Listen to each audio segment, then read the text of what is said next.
Hello guys, welcome back. I hope everyone is doing good. So today we're talking Amouage, another fragrance that I added to my collection a few months ago. And this one was a slow burn for me. This was definitely not love at first sniff. And I think I said in another video how my Amouage bottles have colors that sort of match the juice inside. This one is a really cool purple color, and it's darker on the bottom than it is on top. It's really pretty, but this definitely doesn't match the juice inside. So this is Myths Woman. And Myths Woman is a 2016 release from the House of Amouage, and the nose behind Myths Woman is Natalie Larson. And to say that this is a chypre fragrance is almost an understatement. This is really, really green. It is chypre to the nines. So unlike my other chypre fragrances that typically open up fresh with citrus notes, and then oftentimes you have a heart that has florals with some fruits that come through, and the backdrop is green, whether it's patchouli or Oakmoss. Here, the Oakmoss and the green is front and center, and it's in your face right when the fragrance opens. So it's not a fragrance where the green aspects to it are sort of in the background. It's a fragrance where the green aspects and that mossiness is there from the beginning when you first spray it and get your nose on this all the way to the end. It never leaves the fragrance. And imagine Oakmoss being taken from a base note and just take it and put it right at the top, because the Oakmoss is at the top, in the mid, and all the way to the dry down. I should say that the Oakmoss in this is actually accompanied by so many other notes that are also really green. So at the top you have narcissus, you have galbanum, and you have violet leaf. Then in the mid, you have patchouli, you have ambergris, and you have carnation. And then in the base, you have Oakmoss, you have musk, and smoked leather. So this, to me, doesn't come off like a leathery fragrance, even though I guess it could be described as a green chypre leathery fragrance. I don't really get too much leather in this fragrance. To me, this opens up really, really green and floral. So behind this photorealistic Oakmoss, it's so photorealistic that I feel like I can see and touch the greenery that comes along with the Oakmoss in here. And behind it, there's a floral element that's spicy, and I imagine the floral being really dark and almost indolic and dry. And it's almost as if I'm smelling this dark, almost dry flower, and the stem as well. So you get a little bit of the floral in here from the narcissus and the carnation, but like I said, it's really behind this Oakmoss in the fragrance. So this chypre is all about the Oakmoss. So if you don't like chypre fragrances to begin with, then this one would not be a fragrance that you would enjoy. But like I said, you do get that floral for sure that accompanies the green and the Oakmoss. It's just very outdoorsy in smell, in my opinion. I imagine being in the woods. I imagine being in the middle of shrubbery and green and almost like fresh cut grass.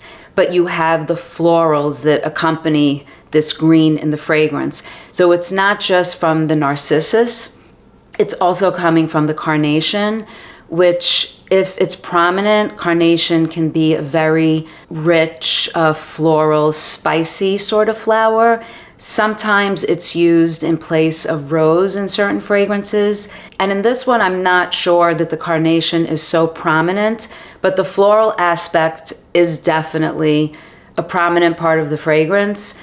But the most prominent part of this fragrance is that mossy green. And the green comes from the violet leaf as well. And then you have the patchouli. So all in all, there's a lot of green here. And I have this on as my scent of the day. And in the dry down, even though the green aspects and the Oakmoss is a little bit more powdery and subdued. Obviously, this is after like 6 or 7 hours. It's still on my skin. I still sort of get wafts of it. There is something a little bit floral and powdery about it in the dry down. It definitely opens more green than the way it's coming off my skin in the dry down. So I'm just going to apply a fresh spray.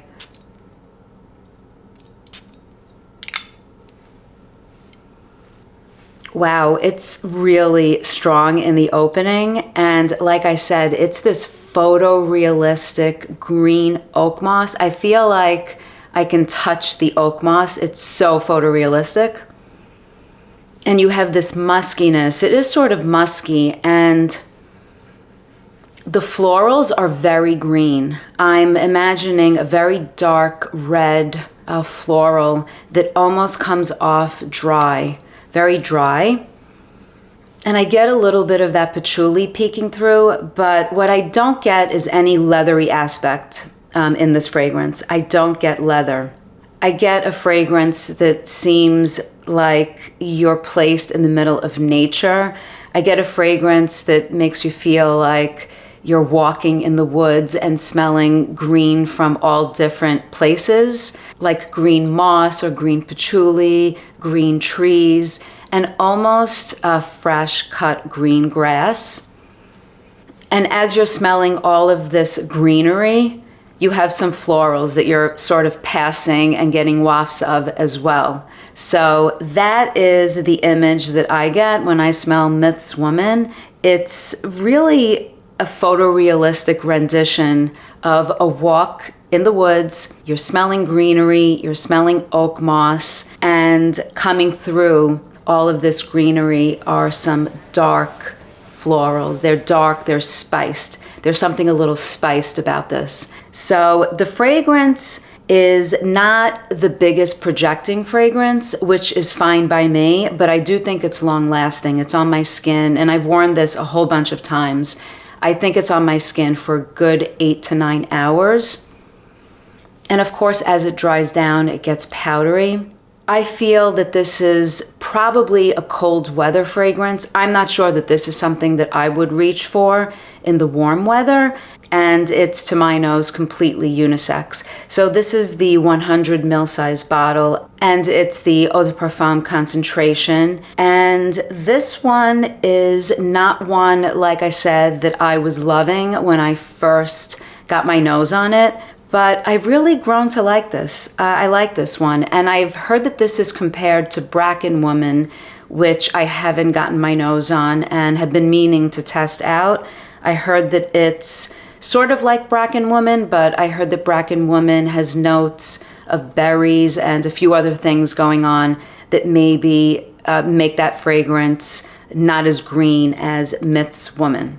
So in a nutshell, this one is actually simple for me to describe. I don't think that this takes you on any huge journey. I don't think that this moves so much from the beginning to the mid to the dry down. Yes, it has layers. The layers are predominantly green with floral facets and spiciness, but for the most part, I would describe this as oak moss with green that comes from the patchouli, the violet leaf, and you have this narcissus and this carnation that gives green floral spiciness to the fragrance. It's rich. Even though it dries down as something a little more powdery and subdued, I would use the word rich to describe this fragrance. Rich, lush, and it makes you feel as if you are walking in nature and taking in the fragrances, the green of nature, of the woods, and of some florals mixed in there as well. So that is my take on Myths Woman by Amouage. If you guys have gotten your nose on this one, let me know what you guys think. And if you've smelled Bracken Woman, how it compares to this one. I probably will get a sample of Bracken Woman and test it out and compare. So as usual, thank you so much for watching, for your support and your comments. Until next time, bye guys.